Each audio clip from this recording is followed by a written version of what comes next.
In this video, we'll be going over how to add users. The first thing you'll have to do is find your settings in the top gradient navigation bar.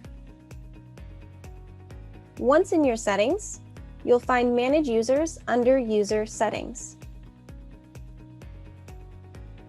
Next, you'll go to the top right-hand corner and choose Add User.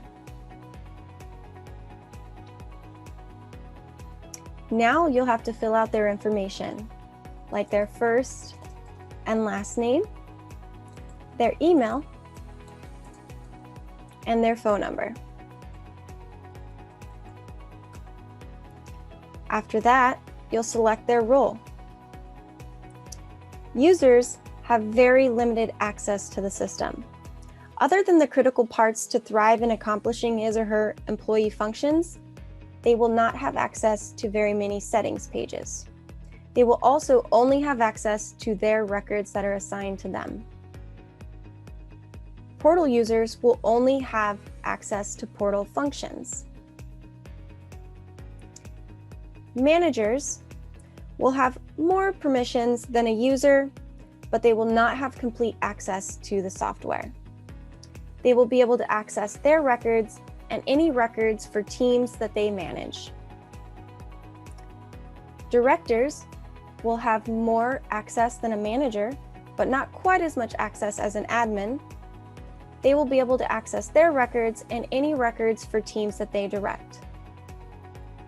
Admins will have complete access to the system. They will be able to see all records and all settings pages.